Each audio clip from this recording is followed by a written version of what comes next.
ठीक है, तो प्राइस दोबारा देख ले just for sake of recording. अच्छा, हमारे पास जो है प्राइस, अगेन हम बात करते हैं कि प्राइस के अंदर कंसिस्टेंसी हम देखेंगे। यहाँ पे प्राइस के अंदर हम यहाँ पर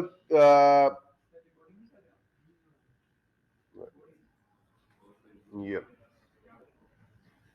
तो प्राइस में हम क्या, इस वक्त यहाँ पर हम डोमिनेशन नहीं देखेंगे और ना ही यहाँ पर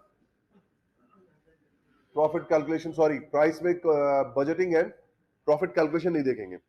प्राइस के अंदर हम देखते हैं कंसिस्टेंसी, कि प्राइस हमारा कंसिस्टेंट है कि नहीं है। और कंसिस्टेंसी क्या चीज है, आपका प्राइस एक रिदम के अंदर मौजूद है।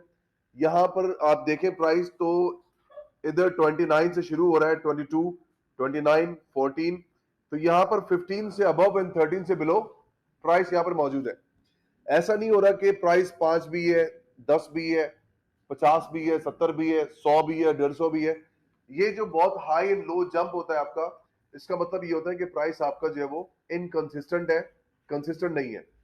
तो इस तरह से हमें इस प्रोजेक्ट को रिजेक्ट करना होता है कि हम ये एक्सेप्ट नहीं कर सकते।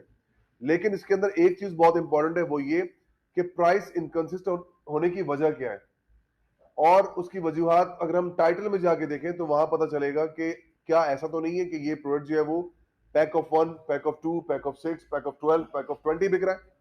अगर ऐसा है तो डेफिनेटली फिर तो बनता है प्राइस ऊपर नीचे होना, तो ऐसे में हम इसको रिजेक्ट नहीं करेंगे। प्राइस के अंदर एक और चीज भी हमें ख्याल रखना है कि प्राइस अगर बहुत ज्यादा ऊपर नीचे है, लेट सपोज कि कोई जो है वो 30 की रेंज में है, कोई 60 की रेंज में है, कोई 100 की रेंज में है, तीन इसके बैचेस बन रहे हैं प्राइसेस के, तीन बैच रेंज है इसके। अब मैं क्या करूंगा कि मुझे किस प्राइस रेंज के प्रोडक्ट को लॉन्च करना है, क्योंकि अगर मैं लेट सपोज कि ये डिसाइड करता हूं कि अंडर 20 प्रोडक्ट्स को मैं टारगेट करता हूं, तो फिर मैं कॉम्पिटिटर के अंदर जो है अंडर 20 के प्रोडक्ट्स को ही सिलेक्ट करूंगा। आ रही बात समझ में, ताकि मैं उनको एनालिसिस करूं उनकी मैं। लेकिन अगर मैं ये समझता हूं कि मैं मिड रेंज के प्रोडक्ट को सिलेक्ट करूंगा, मुझे उसको बेचना है, तो फिर मैं जाकर उसको सिलेक्ट करूंगा। प्रीमियम क्वालिटी देखना है तो मैं जाके फिर प्रीमियम प्राइसेस को जाकर सिलेक्ट करूंगा और उसको एनालाइज करूंगा।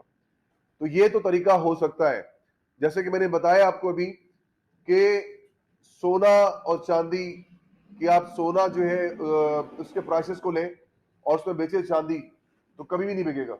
सोने के प्राइस में चांदी पे कभी क्या नहीं। तो इस तरह से हाई क्वालिटी प्रोडक्ट जो है वो हाई प्राइस में ही बिकेगा। आप उसको जब एनालाइज करेंगे तो एनालिसिस करते पता समझ में आ जाएगा आपको कि ये क्यों हाई प्राइस में बिक रहा है।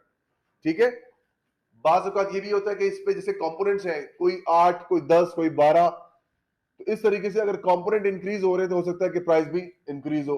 उसने वैल्यू ऐड किया हुआ हो तो प्राइस इंक्रीज हो, कोई बहुत बड़ा ब्रांड है तो प्राइस इंक्रीज हो। तो डिपेंड करता है कि यहां पर क्या सिचुएशन है। फिर हम उसी प्राइस रेंज के अंदर जो है वो अपनी बाकी के एनालिसिस करेंगे, उन प्राइस के हिसाब से हम अपना कॉम्पिटिटर सिलेक्ट करेंगे। तो ये आपने प्राइस कॉलम के अंदर देखना है। ये दूसरा पार्ट मैंने आपको बताया है, ये आप एंड में करते हैं जब सब चीजें क्लियर होती हैं। फिर आप कहते हैं कि मेरा कॉम्पिटिटर कौन होगा इसमें से, तो फिर आप वो चीजें देखेंगे जो मैंने बताई है आपको। तो प्राइस अगर इनकंसिस्टेंट है तो रीजन फाइंड आउट करें, अगर रीजन नहीं है तो उसको रिजेक्ट कर दें आप। If there is a reason कि वहां पर जो पैक्स बिक रहे हैं, देन यू शुड कंसीडर, आप उसको कंसीडर करेंगे। और कंसीडर क्या करेंगे कि जो पैक्स ज्यादा बिक रहे होंगे आप क्या करेंगे, उसी पैक को अपने लिए सिलेक्ट करेंगे कि 20 में से 50% तो पैक ऑफ 2 बिक रहा है, बाकी के पैक्स 2-3 बिक रहे हैं। तो मैं क्या करूंगा, पैक ऑफ 2 अपने लिए सिलेक्ट करूंगा कि ये बेहतर है, ये ज्यादा बिक रहा है। तो मेरी सिलेक्शन पैक ऑफ के अंदर ये होगी, अगर पैक ऑफ बिक रहे हैं तो ये आपका प्राइस ऑब्जर्वेशन था। प्राइस के अंदर हमने इनकंसिस्टेंट को क्या करना है भाई, रिजेक्ट कर देना है। मतलब ये कि टोपी जो पहनी हुई है आपने भाई, तो एक भी बिक रही है, 2 ही बिक रही है, 6 ही बिक रही है। तो अगर एक की प्राइस है डिफरेंट है, 2 है तो डिफरेंट है, 6 है तो डिफरेंट है, तो प्राइस चेंज हो जाता है। तो ये आपका पैक ऑफ 1, पैक ऑफ 1 तो होता ही नहीं है, पैक ऑफ 2 होगा, पैक ऑफ 4 होगा, पैक ऑफ 6 होगा, इस तरह से बिकेगा। ठीक हो गया, तो ये आपका प्राइस ऑब्जर्वेशन है। नेक्स्ट हम देखते हैं उसको सेल्स को और सेल्स ग्राफ को,